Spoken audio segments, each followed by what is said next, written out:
एक समय की बात है, दियत्स नाम की नगरी एक नदी किनारे बसी हुई थी। वहां का राजा बहुत ही मूर्ख और सनकी था। एक दिन राजा अपने मंत्री के साथ संध्या के समय नदी के किनारे टहल रहा था।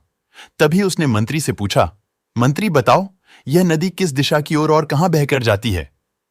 महाराज, यह पूर्व दिशा की ओर बहती है और पूर्व की ओर स्थित देशों में बहकर समुद्र में मिल जाती है, मंत्री ने उत्तर दिया। यह सुनकर राजा बोला, यह नदी हमारी है और इसका पानी भी हमारा है। क्या पूर्व में स्थित देश इस नदी के पानी का उपयोग करते हैं? जी महाराज, जब नदी उधर बहती है तो करते ही होंगे, मंत्री ने उत्तर दिया। इस पर राजा बोला, जाओ नदी पर दीवार बनवा दो और सारा का सारा पानी रोक दो। हम नहीं चाहते हैं कि पूर्व दिशा में स्थित देशों को पानी दिया जाए। लेकिन महाराज, इससे हमें ही नुकसान होगा, मंत्री ने उत्तर दिया। नुकसान? कैसा नुकसान? नुकसान तो हमारा हो रहा है। हमारा पानी पूरब के देश मुफ्त में ले रहे हैं और तुम कहते हो कि नुकसान हमारा ही होगा। मेरी आज्ञा का शीघ्र से शीघ्र पालन करो, राजा गुस्से में बोला। मंत्री तुरंत कारीगरों को बुला लाया और नदी पर दीवार बनाने के काम शुरू करवा दिया। कुछ ही दिनों में दीवार बनकर तैयार हो गई। राजा बहुत खुश हुआ, पर उसकी मूर्खता की वजह से कुछ समय बाद नदी का पानी शहर के घरों में घुसने लगा।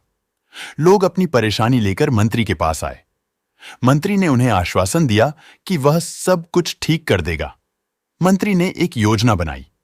महल में 1 घंटा बजाने वाला आदमी रहता था। वह हर घंटे पर समय के अनुसार घंटा बजा देता था, जिससे सभी को समय का पता चल जाता था। मंत्री ने उस आदमी को आदेश दिया कि वह आज रात को जितना समय हो उसका 2 गुना घंटा बजाए। आदमी ने ऐसा ही किया।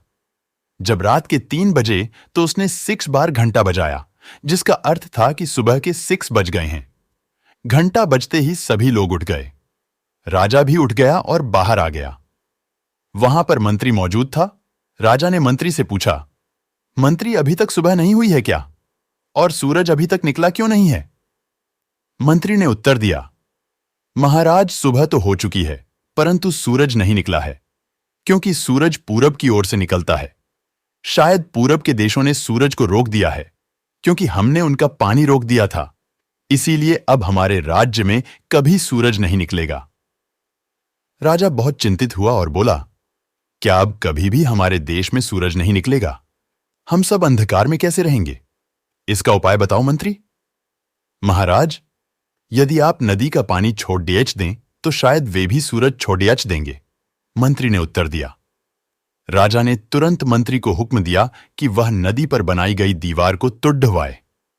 मंत्री ने राजा की आज्ञा का पालन किया और कारीगरों को आदेश दिया कि दीवार को तोड़ डाह दिया जाए। कारीगरों ने दीवार तोड़ डाह दी और जैसे ही दीवार टूटी, सचमुच सूर्योदय का समय हो चुका था और दिव्यमान सूरज चारों तरफ अपनी लालिमा बिखेर रहा था। सूरज को उगता देख राजा बहुत खुश हुआ और मंत्री को इनाम दिया और कहा, तुम्हारी वजह से आज हम फिर सूरज को देख पाए हैं। अब हमारे राज्य में कभी अंधेरा नहीं रहेगा।